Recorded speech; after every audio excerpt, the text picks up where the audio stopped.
अखिल भारतीय प्रगतिशील महिला एसोसिएशन के द्वारा 2 दिवसीय राष्ट्रीय सम्मेलन किया जाएगा। यह सम्मेलन दिल्ली में आयोजित की जाएगी। 30 और 1 अक्टूबर को आयोजित इस सम्मेलन में देश भर की पीड़ित महिला शामिल होगी। इस सम्मेलन की जानकारी देते हुए एपवा की महासचिव मीना तिवारी ने क्या कुछ कहा है, आइए सुनाते हैं। एपवा का राष्ट्रीय सम्मेलन 30 सितंबर 1 अक्टूबर को नई दिल्ली में होने जा रहा है।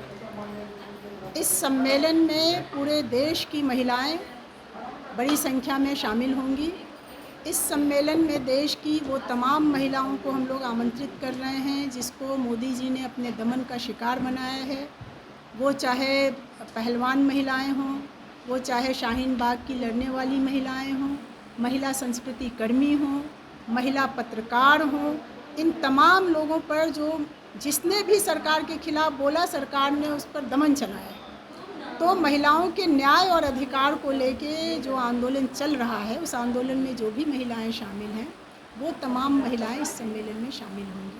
क्या लगता है ये आपका जो सम्मेलन है वो केंद्र सरकार की नीति के खिलाफ है, या फिर आज महिला सशक्तिकरण की बात देश भर में, चाहे वो गवर्नमेंट किसी की भी हो, हर जगह महिला उत्पीड़न का मामला आता है? पहले तो निश्चित रूप से ये केंद्र सरकार के खिलाफ इसलिए है कि केंद्र की सत्ता में जो सरकार है उसका दायित्व था कि वो महिलाओं पर बढ़ते उत्पीड़न को रोके। लेकिन हम लोग देख रहे हैं कि मोदी जी के शासन में महिलाओं पर उत्पीड़न बढ़ रहा है। महिला पहलवानों पर यौन अत्याचार होता है और जो अपराधी है वो मज़े से आज भी भाजपा का सांसद बना हुआ है।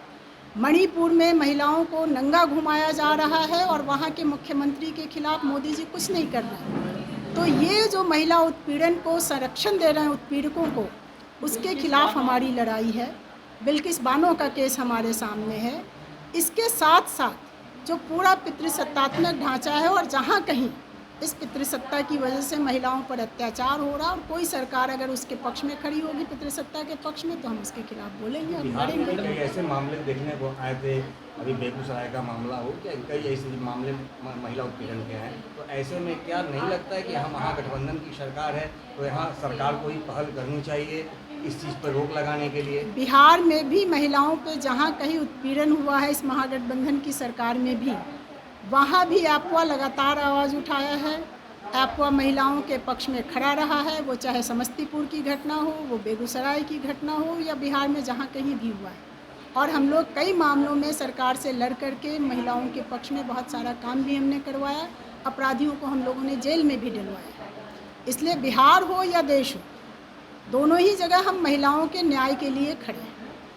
महिलाओं की योजनाओं के लेकर के अभी आपने चर्चा किया है कि जो पेंशन योजना है, तो उस पर क्या पहल करेंगी राज्य सरकार से या केंद्र सरकार से? जिस तरह से आपने कहा है कि कई ऐसी महिला जो स्वयंसेवक योजना के तहत काम कर रही हैं, उन्हें कम पैसा राशि दिया जाता है। जिस तरह से अभी आप देख रही थी, आशा कर्मियों का भी स्थिति लगभग वही थी। तो अब ऐसे में अब एपवा की क्या योजना होगी इन लोगों को लेकर, महिलाओं को लेकर?